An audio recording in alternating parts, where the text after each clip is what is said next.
ETF index mutual funds నేర్చుకుని stock మార్కెట్లో రాణించాలనుకుంటున్నారా? వెంటనే ఈ నెంబర్కి కాల్ చేయండి. నమస్తే పృథ్వీరాజ్ గారు. నమస్తే ఉష గారు.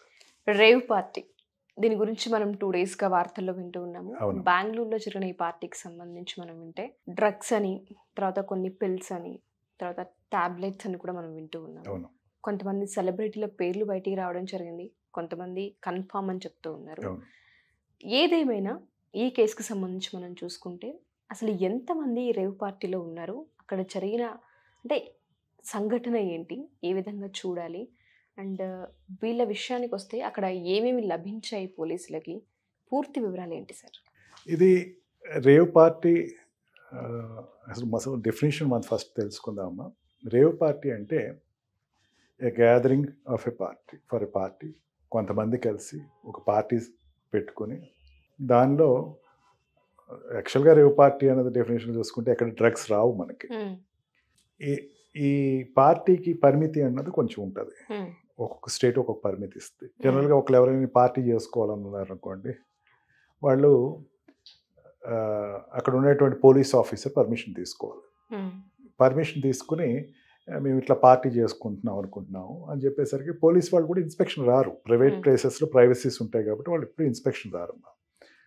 అప్పుడు ఏం చేస్తారంటే, సరే మీరు 12-1 గంట వరకు చేసుకోండి, ఆ తర్వాత మీరు ప్యాకప్ అయిపోండి, 1 గంటకి లేకపోతే మేము ఎవరైనా ఇన్స్పెక్షన్ రావాల్సి వస్తుంది అని చెప్పేసి ముందు చెప్తారు.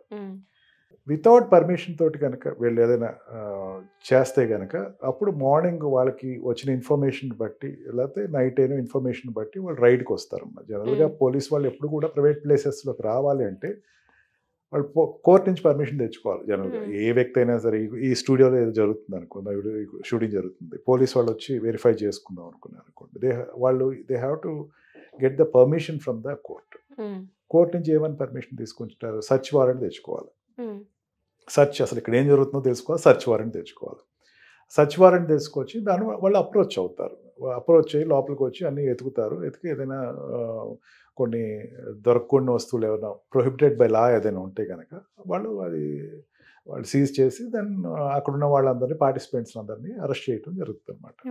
అందుకే ఏం చేస్తారంటే, పార్టీ ఏదైనా కండక్ట్ చేసుకోవాలంటే బెంగళూరు రెగ్యులేషన్స్ ప్రకారం చెప్తున్నాను, కర్ణాటక రెగ్యులేషన్స్ ప్రకారం ఏంటంటే, ఏదైనా పార్టీ చేసుకోండి, అది ఫామ్ హౌస్ అన్నాడు. ఫామ్ హౌస్లో ఏంటంటే ఎవరికి వాళ్ళది ప్రైవేట్ జోన్, అది ఎవరికి రావడానికి వీల్లేదు. వాళ్ళ లోపల ఏం చేస్తున్నా సరే that is there private thing అని వస్తుంది. కానీ ప్రైవేట్ థింగ్ అయినా సరే ఇఫ్ అట్ ఆల్ అది న్యూసెన్స్ కింద ఎస్టాబ్లిష్ అవుతుందో, పోలీస్కి ఒక అనుమానాస్పదంగా ఉంది అని చెప్పేసి వెంటనే కమిషనర్ ఆఫ్ పోలీస్కో లేకపోతే డీసీపీకో చెప్పి వెంటనే వాళ్ళు అక్కడికి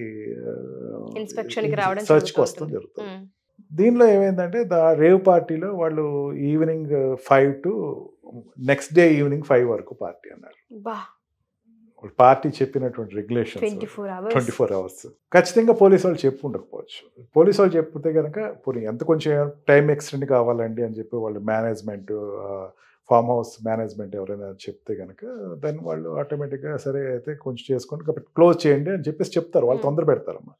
ఇదే కాదు, ఏదైనా ఒక ఈవెంట్ జరుగుతున్నప్పుడు అది నీకు ఇన్స్పెక్షన్ రాకూడదు అనుకున్నప్పుడు ప్రికాషన్స్ తీసుకోవాలి.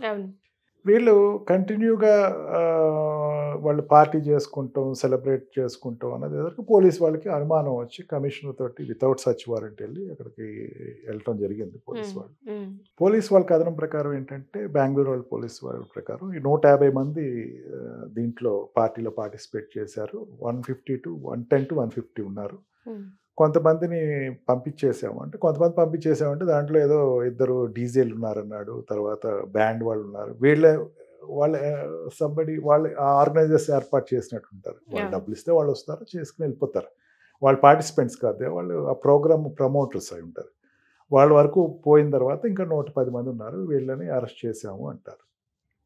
పార్టీ చేసుకున్నప్పుడు మళ్ళీ ఇంకా 2 ఆస్పెక్ట్స్లోకి వద్దాం ఉషా. దీంట్లో ఒకటేంటంటే, నువ్వు లీగల్గా నువ్వు ఎటువంటి ఏదో లిక్కర్ కన్జ్యూమ్ చేసావు, లేకపోతే ఓన్లీ ఇండియన్ లిక్కర్ లేదా ఫారెన్ లిక్కర్ కన్జ్యూమ్ చేసావు, నువ్వు డ్యాన్స్ చేసుకుంటున్నావు, నువ్వు మిగతావి ఎటువంటి అసభ్య కార్యకలాపాలు చేయట్లేదు అంటే వాళ్ళు కూడా పంపించేస్తారు. కస్టమర్స్ని ఎప్పుడు పట్టుకోరు. వీళ్ళు మెయిన్ టార్గెట్ ఎవరి మీద ఉంటుందంటే ఆర్గనైజర్స్ మీద ఉంటుంది. ఆర్గనైజర్స్ అండ్ ఆ ప్రిమిసెస్ ఇచ్చినటువంటి ఫామ్ ఓనర్ ఎవరైతే ఉన్నారో వాళ్ళ మీద ఉంటుంది. ఇదేమైందంటే ఈ మధ్య జనరల్ ఎలక్షన్స్ అయిపోయిన తర్వాత చిల్లప్ అంటారమ్మా, వీళ్ళ వర్డింగ్ అంటారు చిల్లప్, ఐఎమ్ చిల్లింగ్ అంటారు. చిల్లింగ్ అంటే కొంచెం మనశ్శాంతి కోరుకుంటున్నారు, దాంతో అడిగిన పార్టీకి వెళ్ళి ఒక 12 hours లేకపోతే 24 hours వాళ్ళు చెప్పిన ప్రకారం చిల్లప్ అవటం కోసం వెళ్ళాము అని వీళ్ళు రీజన్ ఏదో చెప్తారు. ఇప్పుడు వాళ్ళ తీసుకున్న రీజన్లు ఏంటంటే అక్కడ నార్కోటిక్ డ్రగ్స్ దొరికాయి అని పోలీసు వాళ్ళు కథనం. ఎప్పుడైతే వాళ్ళు ఎంక్వైరీకి వెళ్ళారో వాళ్ళ దగ్గర నార్కోటిక్స్ కార్లు అన్ని సీజ్ చేస్తే దాంట్లో లభించిందా సార్? లభించిన తర్వాత కూడా వీళ్ళకి రాదు, పార్టిసిపెంట్స్ మీద రాదు. లభించినంత మాత్రమే పార్టిసిపెంట్స్ అన్నవాళ్ళు లాస్ట్ ఆప్షన్ అనమాట. వాళ్ళు ఎప్పుడు వాళ్ళ మీద వాళ్ళు పెనాల్టీ ఇవ్వాలా లేకపోతే వచ్చినటువంటి నార్కోటిక్ డ్రగ్స్ వీళ్ళు కన్జ్యూమ్ చేశారా లేదా. కన్జ్యూమ్ చేస్తే మళ్ళీ ఈ narcotic drugs and psychological substances యాక్ట్లోకి వచ్చేస్తుంది, సెంట్రల్ గవర్నమెంట్ యాక్ట్. దీంట్లో ఏంటంటే ఈ నార్కోటిక్ డ్రగ్స్ కొకైన్ కానీ లేకపోతే బ్రౌన్ షుగర్ కానీ ఈ ప్రొహిబిటెడ్ డ్రగ్స్ ఏదైతే ఉన్నాయో క్యానిబన్ కానీ ఏదైనా ఇవన్నీ కన్జ్యూమ్ చేసి ఉంటే కనుక వాళ్ళ శాతం బాడీలో ఎంత ఉంది అన్నది వెరిఫై చేస్తారు. దీంట్లో అందరూ కన్జ్యూమ్ చేయకపోయి ఉండొచ్చు, 110 మంది కన్జ్యూమ్ చేయకపోయి ఉండొచ్చు. కొంతమంది మందు తాగి వెళ్ళిపోయి ఉంటారు, లేకపోతే మందు తాగి వెళ్ళిపోతే డ్రంక్ అండ్ డ్రైవ్లో కూడా రారు వాళ్ళు, ఎందుకంటే లోపల ప్రైవేట్ ప్లేసెస్ మందు తాగారంటే ఓకే మందు తాగారు అని పంపించేస్తారు. ఈ నార్కోటిక్ డ్రగ్స్ తీసుకున్న వాళ్ళకి అందరూ ఉన్న వాళ్ళందరికీ ఏం చేస్తారంటే బ్లడ్ శాంపిల్స్ తీసుకుంటారు. ఫస్ట్ బ్లడ్ శాంపిల్స్ తీసుకుని ల్యాబొరేటరీకి పంపిస్తారు, ఫోర్సోనిక్ ల్యాబొరేటరీకి పంపిస్తారు. ల్యాబొరేటరీకి పంపించిన తర్వాత అక్కడ వాళ్ళు వెరిఫై చేస్తారు నార్కోటిక్ డ్రగ్స్ సబ్స్టెన్స్ ఉందా లేదా, ఎంత శాతం ఉంది అని. మనకి కన్జంప్షన్లో కానీ పొసెషన్లో కానీ ఎక్విజిషన్లో కానీ అంటే పొంది ఉండటం, తీసుకుంటాం, వ్యాపారం చేయటం, ఈ మూడు ఏదైనా నార్కోటిక్ డ్రగ్స్లో మళ్ళీ దానికి ఒక 3% చేశాడు. Smaller quantity, minimum quantity, smaller to the commercial quantity అని దాన్ని బట్టి పనిష్మెంట్స్ ఇస్తారమ్మా. స్మాలర్ క్వాంటిటీ అంటే చాలా తక్కువ శాతం తీసుకున్నారు, ఏదో చాలా గ్రామ్స్లోనే గ్రామ్స్లోనే ఉంటుంది. అది తీసుకుంటే దానికి పెద్ద పనిష్మెంట్ ఉంటుంది, ఉండదని కాదు, బట్ పనిష్మెంట్ చాలా తక్కువ ఉంటుంది. Lesser to the commercial quantity ఎవడు కన్జ్యూమ్ చేయలేడు, ఎందుకంటే కమర్షియల్ క్వాంటిటీ అంటే కేజెస్ మీద ఉంటుంది. Commercial quantity lesser to commercial quantity కన్నా తక్కువ ఉన్నటువంటిది ఏదైనా వీళ్ళ దగ్గర ఉన్నట్టయితే మళ్ళీ దీంట్లో 2 డివైడ్ చేసుకోవాలి. ఇప్పుడు నేను అనుకుంటే ఏంటంటే వీళ్ళు కన్జ్యూమ్ చేశారు అంటే జనరల్గా ఈ ఆర్గనైజ్ చేసే వాళ్ళు ఎవరైతే ఉన్నారో వాళ్ళ దగ్గర పొసెషన్ అంటే వాళ్ళు కొన్నారు, వాళ్ళ దగ్గర పెట్టుకున్నారు, వాళ్ళ మీద పనిష్మెంట్ ఉంటుంది. ఓకే, ఎవరైతే ఈ పార్టీ ఆర్గనైజ్ చేశారో ఆర్గనైజర్స్ వాళ్ళే సప్లై చేసే ఛాన్సెస్ ఉంటాయి కాబట్టి సో వాళ్ళ దగ్గర ఉండే అవకాశం ఉంది అండ్ వాళ్ళకి పనిష్మెంట్ ఉంటుంది. వాళ్ళకి 10 years and 20 years మధ్యలో పనిష్మెంట్, 10 నుంచి 20 సంవత్సరాల జైలు శిక్ష ఉంటుంది. అండ్ ఈ కన్జ్యూమ్ చేసిన వాళ్ళు కూడా ఎక్కువ శాతం అంటే ఇప్పుడు 24 hours అనుకోండి, అది స్మాలర్ క్వాంటిటీ ఉన్న వాళ్ళకి పనిష్మెంట్ ఒక 5 years అట్లాగా డిపెండ్స్ అపాన్. 10 years వరకేమో లెస్సర్ టు కమర్షియల్ క్వాంటిటీ, కంటిన్యూగా కన్జ్యూమ్ చేస్తూనే ఉన్నారు, అప్పుడు ఏమవుద్ది lesser to the commercial quantities వస్తాయి, అప్పుడు వీళ్ళు కూడా 10 years పనిష్మెంట్లోకి వెళ్ళిపోతారు ఎవరైతే కన్జ్యూమ్ చేసిన వాళ్ళు. అందుకంటే వాళ్ళ క్వాంటిటీ ఎంత ఉందని తెలిస్తే కానీ మనకు తెలియదమ్మా అసలు ఎవరెవరు టెస్ట్ రావాలి, రిపోర్ట్స్ రావాలి, ఇవన్నీ రావాలి అని దాన్ని బట్టి వెరిఫై చేసుకుంటాం. ఈ వాళ్ళు బ్లడ్ టెస్ట్లో కనుక వచ్చి ఉన్నట్టయితే కనుక వాళ్ళు నార్కోటిక్ డ్రగ్స్ తీసుకుంటాం, కన్జ్యూమ్ చేయటం అండ్ చిల్లప్ అన్నది ఏంటో అన్నది కోర్టు చాలా సీరియస్గానే తీసుకుంటుంది. అంటే ఇప్పుడు జనరల్గా ఏమవుతుంది, దీంట్లో చాలా మంది సెలబ్రిటీస్ ఉన్నారు అని చెప్పేసి మనం వింటూ ఉన్నాము అండ్ ఒక 2 పేర్లు మనం కన్ఫర్మ్ అయ్యి కూడా చూసాము. ఈ సెలబ్రిటీస్ జనరల్గా పార్టీ ఎవరైనా పెట్టుకుంటే అమ్మా దాన్ని ఎక్స్చేంజ్ ఆఫ్ వాల్యూ ఏదో ఎక్కడో చూసాను, నేను చదివాను, ఐ మీన్ మన వీడియోస్లో చూసాను. 50 lakhs వరకు ఎక్స్చేంజ్ ఆఫ్ పార్టీ కాస్ట్ అన్నాడు. 50 లక్షలు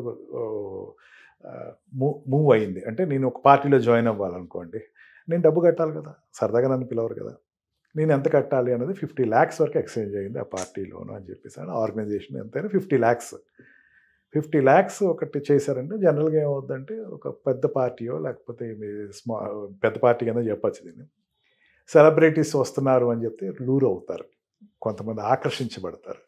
ఈ ఆర్గనైజ్ చేసేవాళ్ళు పెద్దవాళ్ళు అందరూ సెలబ్రిటీస్ వస్తున్నారు అని. జనరల్గా దాంట్లో సాఫ్ట్వేర్ ఎంప్లాయీస్ ఉన్నారు, సాఫ్ట్వేర్ సంబంధించి ఇండస్ట్రియలిస్ట్ ఉన్నారు, కొంతమంది పొలిటీషియన్స్ కూడా ఉన్నారు, వాళ్ళ పిల్లలు ఉన్నారు ఏదో చెప్పారు. వీళ్ళందరికీ చెప్పినప్పుడు ఏంటంటే ఒక సీక్రెట్గా ఒక అడ్వర్టైజ్మెంట్ జరుగుతుంది. పలానా సెలబ్రిటీస్ వస్తున్నారు, సెలబ్రిటీస్ కూడా పార్టిసిపేట్ చేస్తున్నారంటే వాళ్ళకి ఒక క్రేజ్. మేము కూడా సెలబ్రిటీ తోటి కూర్చుని క్యానిబన్ తీసుకోవచ్చు, లేకపోతే బ్రౌన్ షుగర్ తీసుకోవచ్చు, ఏదో వాళ్ళ ఫీలింగ్ ఉంటుంది కదా.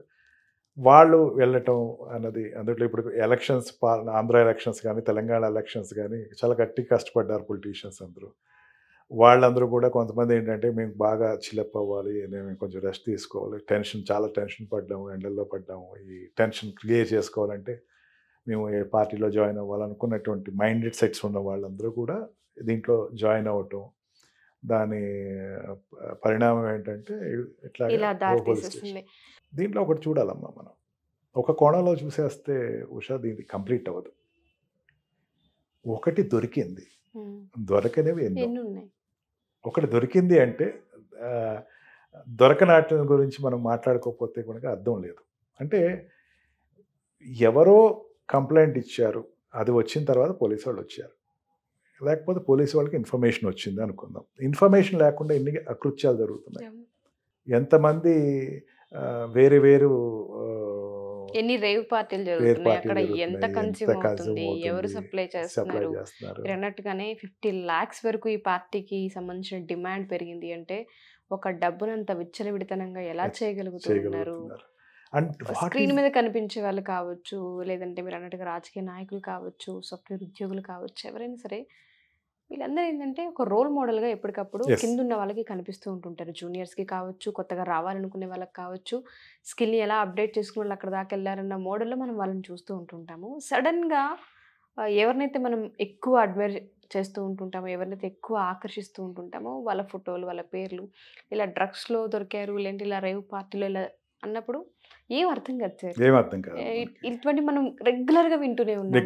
నెలకు 2-3 న్యూస్లు డ్రగ్స్ తీసుకున్నారు అంత ఈజీగా ఎట్లా సప్లై అవుతుంది అన్న దానిపైన ఎప్పటికీ ఒక క్వశ్చన్ మార్కే కనిపిస్తుంది. సప్లై అంటే అమ్మా మనకి ఒకప్పుడు ఈ సప్లై చేసే ఏజెన్సీస్ అబ్రాడ్ ఉండేది.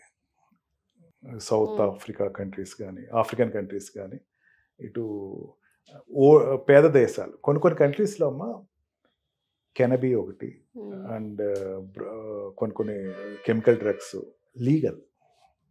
వాళ్ళ కంట్రీకి డబ్బు లేదు, కనీసం ఇట్లా అయినా సరే తీసుకొచ్చి డబ్బులు ఇస్తారు, దీంట్లోంచి ట్యాక్స్ వేసుకుంటారు, కొన్ని లీగల్.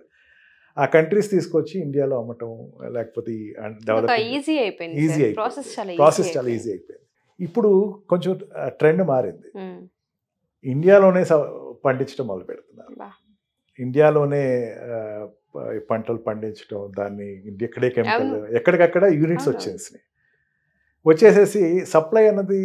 ఇప్పుడు ఒక లారీ వస్తుంది అనుకుందాం, ఒక కంటైనర్ వస్తుంది, ఒక లారీ కంటైనర్ వస్తుంది. ఆ కంటైనర్ ఆఫ్ లారీలో వాడు ఏమంటాడంటే దీంట్లో ఏముంది అంటే పొగాకు ఉంది, పొగాకు నాకు పర్మిషన్ ఉంది, నేను సప్లై చేస్తున్నాను ఎక్కడికో అని చెప్పేసి అంటాడు. మధ్యలో ఎక్కడో ఉంటుంది ఈ నార్కోటిక్ డ్రగ్స్కి సంబంధించింది, ఏదైనా వీడ్ అంటారు, కొన్ని ఏరియాస్ బట్టి ఉంటుంది ఆ పేర్లను, వీడ్ అంటారు, లేకపోతే కెనబీస్ కావచ్చు. ఇవన్నీ కూడా దాంట్లో మధ్యలో ఎక్కడో పెట్టేస్తారు.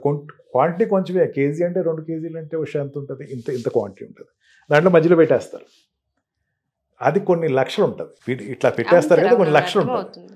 ఆ లక్షల్లో క్వాంటిటీని తీసుకెళ్ళి వీళ్ళు ఇక్కడ డిస్ట్రిబ్యూట్ చేసేసుకుంటూ ఉంటారు. పెడలర్స్ అంటారు, దీంట్లో డిస్ట్రిబ్యూటర్స్ అంటారు, కన్సూమర్స్ అంటారు. ఈ సైకిల్ అమ్మ, చాలా నార్కోటిక్ డ్రగ్స్ గురించి మనం ఒక షో చేద్దాం అమ్మా, ఐ ప్రామిస్ యూ. రియల్లీ ఆ పిల్లలు ఇప్పుడు కాలేజ్ పిల్లలే ఉన్నారు అనుకుంటామా, కాలేజ్ పిల్లల యొక్క ఉద్దేశం ఏంటి, పిల్లలు ఏదో కాలేజ్కి వెళ్ళి చదువుకుంటున్నాడు, చదువు రాకపోయినా సరే బలవంతంగా ఏదో జాయిన్ చేస్తున్నారు. వాళ్ళు ఎవరో సప్లయర్స్ ఉంటారు. ఇప్పుడు సప్లయర్ అని వ్యక్తి ఉన్నాడు అనుకోండి, పెడలర్ అంటారు. పెడలర్ అనేవాడు ఖాళీగా కూర్చోలేడు, ఎందుకంటే డబ్బు రాదు అడిగి. పెడలర్ ఎవరంటే సీనియర్ కన్సూమర్, రెగ్యులర్గా తీసుకునేవాడు ఉంటాడు కదా, వాడు పెడలర్ అవుతాడు. వాడు ఏం చేస్తాడు, ఖాళీగా ఉండడు, ప్రతి వాడి దగ్గరికి వెళ్ళి సిగరెట్ తాగుతావా అంటే సిగరెట్ కన్సంప్షన్లో ఉన్నవాడు మధ్యలో పెట్టి ఇచ్చేస్తూ ఉంటారు వీళ్ళు. అట్లా స్టార్ట్ చేస్తారు. అట్లాగా ఈ పెడలర్స్ తెలియకుండానే ఒక అలవాటు చేసేస్తూ ఉంటారు. They will fall in to the prey. పార్టీలు, ఎంజాయ్మెంట్, వీళ్ళు ఎక్కడ తీసుకున్నారు, ఇంకా enjoyment with gathering of girls and women Yes. And ఇదే కాకుండా అక్కడ ఇమ్మోరల్ ట్రాఫిక్ ఎంత నడుస్తుందో తెలియదు మనకి. ఇది ఒకటే కోణం. అవును సార్. ఇమ్మోరల్ ట్రాఫిక్ ఎంత వ్యభిచారం జరిగిందో కూడా మనం చెప్పలేము కదా. చెప్పలేము. అది ఇది మీరు అన్నట్టుగానే ఇవి చాలా ఉన్నాయి సార్. వీటన్నిటికీ ఒక పులి స్టాప్ అనేది పడాల్సిన అవసరం ఉంది. ఎస్పెషల్లీ బెంగళూరు రేవ్ పార్టీకి సంబంధించిన పూర్తి సమాచారం అయితే మన దగ్గర ఇంకా రాలేదు కాబట్టి అసలు ఇంకా ఇన్డెప్త్ ఈ రిపోర్ట్లు రావాలని కూడా మనం చెప్తున్నాం. ఎంతమంది కన్జ్యూమ్ చేశారో దానికి సంబంధించిన వివరాలు అంటే నాకు మళ్ళీ ఒక ఎపిసోడ్ అయితే తప్పకుండా ఖచ్చితంగా. చేద్దాం. Thank you for the information. Thank you sir. Thank you, thank you Shreya. So much. Suman టీవీలో మీ పర్సనల్ అండ్ బిజినెస్ ప్రమోషన్స్ కోసం కింది నెంబర్కి కాంటాక్ట్ చేయండి.